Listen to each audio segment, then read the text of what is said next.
So hopefully, using what we've discussed so far, you're out and about in the world, exploring locations and finding some stuff. But how do you use this stuff? It's time for us to have a look through some menus. How exciting. So let's have a look at the equip menu. So this is what you use to change what your character is holding and wearing and ready to use while exploring.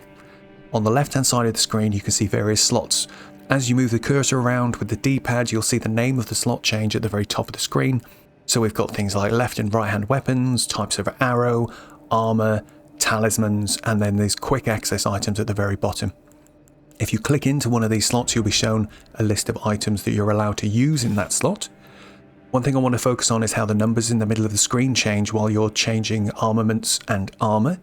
So red numbers is a negative change, blue numbers is a positive change, and you can use the help button and then select explanation to move your cursor around, and it'll explain a bit more about each of these terms. Near the top of the screen is the FP cost for the weapon skill.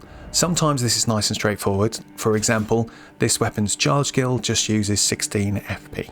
Other times there will be several numbers here. These vary in meaning, but typically it'll be because the skill changes your regular or heavy attacks, so you'll have two values, or maybe it has other properties that drain FP over time.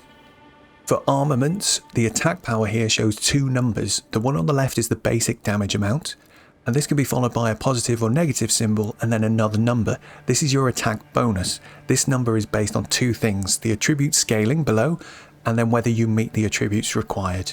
So attribute scaling is like a letter grading system for bonus damage that's based on your main stats.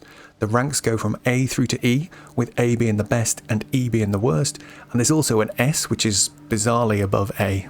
The higher the rank, the more the point value of the related stats will contribute to the bonus damage in the attack power section.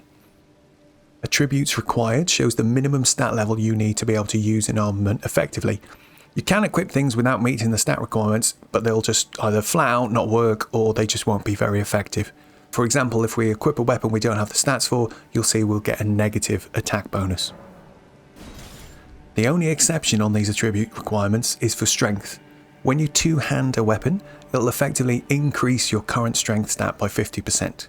So as an example, if you have a weapon that needs 15 strength, but you only have 10 strength, you wouldn't be able to use it one-handed, but two-handing it would work. None of the other stats work like this, to be clear, it's just strength. The last thing worth mentioning on this screen that's a little bit tricky to work out is the equip load. It shows as numbers down here. Maximum equip load is driven by your endurance stat. The number on the left is how much you're currently using with your equipment, and the right is the maximum. As you put on armor and weapons, it will start getting used up. And depending on the percentage of your equip load used, the game will tell you that you're either on light, medium or heavy load. And what does that mean? So the light, medium and heavy dodge rolls have different properties. If you plan on using rolling to avoid attacks, I'd recommend you stay in light or medium equip load.